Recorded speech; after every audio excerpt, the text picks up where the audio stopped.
Hello and welcome to the 5th lesson in creating healthy boundaries, working with your partner. Having healthy boundaries with all the people in your life is important to help you have a calm, less stressful pregnancy. So far, we've talked about setting healthy boundaries with strangers, acquaintances, friends, and family. In this lesson, I want to talk about one of the most important relationships you have during this very special time, the one with your partner. Let's get started. Now, you may be thinking, he's my partner. We don't need to have boundaries. But there are a couple of different types of boundaries that I want to talk about in this lesson. You're adding a new addition to your family, and with that, your relationship with your partner is going to shift. No longer is it the two of you making decisions on your own.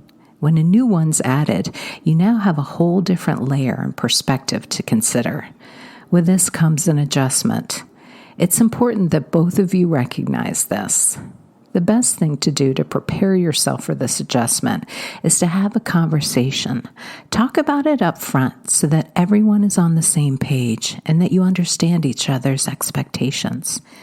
So let's talk about the healthy boundaries you want to talk about with your partner. The first boundary is around your current lifestyle. What are the expectations both of you have regarding the new addition in your family? Do you both have the same idea of how much you're going to work, travel? What about social events? With the changes in your life, how do you both feel your current lifestyle will change over time? Do you expect your partner's hours at work to change? Do you expect he'll scale back on his weekly basketball game with his buddies? What's your partner's expectations of you, of your work, and your social life?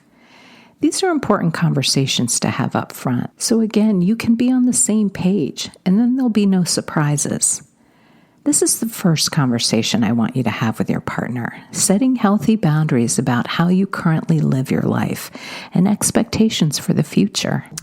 The second type of conversation I want you to have with your partner is around the healthy boundaries the two of you will have with the other people in your life.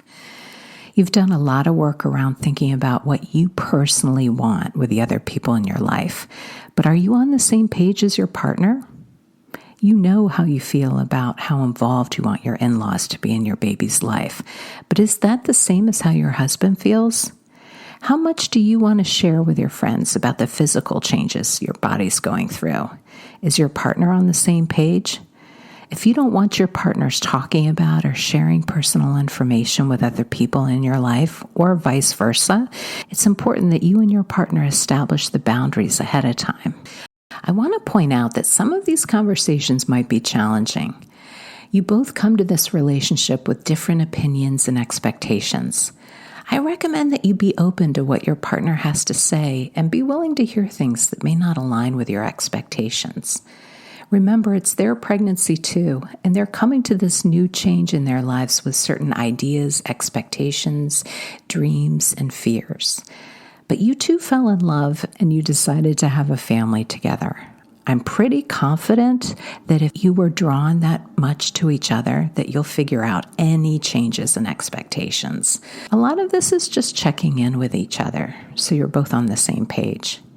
So I've talked about two different conversations I'd like you to have with your partner, setting boundaries around the new life you're going to have together and establishing healthy boundaries around the other people in your life. I've created a template for you to help guide your conversation. Good luck, have fun, and see you on the next one.